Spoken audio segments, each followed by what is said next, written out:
राधे कृष्णा जी। बैसाख मास का तीसरा अध्याय। जो मनुष्य बैसाख मास में ब्राह्मण को सुंदर चारपाई दान करता है और उस पर सोए हुए ब्राह्मण को हवा करता है, तो संपूर्ण धर्मों के साधन से उसका शरीर निरोग हो करता है। वह योगियों को भी दुर्लभ मोक्ष पद को पाता है। उसके पाप ऐसे ही जल जाते हैं जैसे अग्नि के स्पर्श कपूर। उस पलंग पर ब्राह्मण के सोने से जीवन के जाने अनजाने पाप नाश हो जाते हैं। वह इस जन्म में सुखों को भोगता है, उसके कुल की भी वृद्धि होती है और यश धैर्य भी मिलता है। उसके कुल में कई पीढ़ी तक कोई अधर्मी नहीं मिलता है। वह संसार में भोगों को भोग कर अपने प्राण त्याग कर बैकुंठ को जाता है। जो बैसाख मास में ब्राह्मण को सुंदर तकिया दान करता है, उसके सभी पाप नष्ट हो जाते हैं। पृथ्वी का राज्य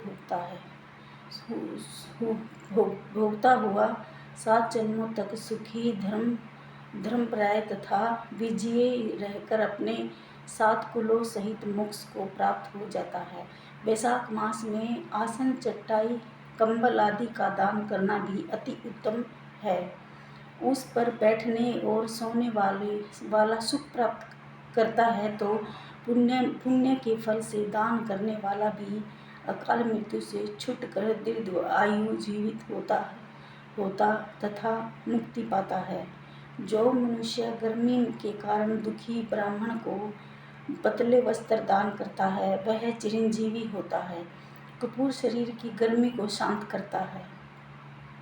शांत करने वाला तथा अंत उसका दान करने से भी परम गति प्राप्त होती है।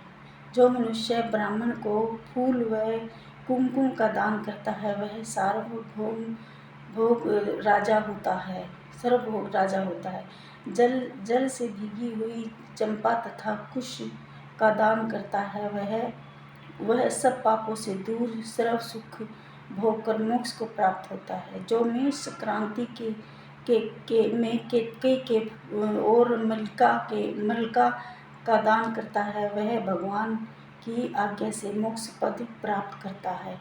जो सुपारी, सुगंधित द्रव्य तथा नारियल का दान करता है, वह 7 जन्म तक ब्राह्मण के घर में जन्म लेकर 7 कुलों सहित विष्णु लोक को प्राप्त होता है। जो ब्राह्मण के विश्राम के लिए मंडप बनाकर देता है, उसको अनंत फल होता है। जो छाया मंडप बनाकर बालू गिरवाकर प्याऊ लगाता है, वह सर्व का स्वामी होता है। जो रास्ते में बाग, तालाब, कुआं, बावड़ी, प्याऊ आदि लगवाता है, मानव धर्म उसका पुत्र ही है।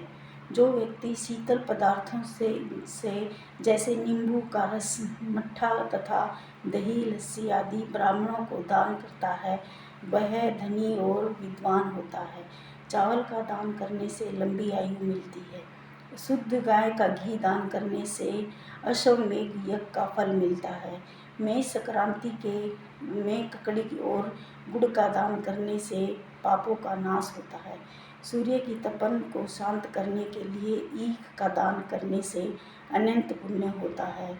सायंकाल की थकावट को दूर करने के लिए पके फलों का दान करने वाले पितरों को अमृत मिलता है और उस मनुष्य को सहज मुक्ति मिलती है।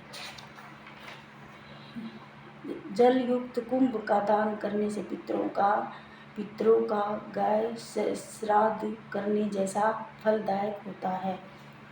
राधे कृष्णा। ये था तीसरा अध्याय। चौथा अध्याय शाम को। राधे कृष्णा।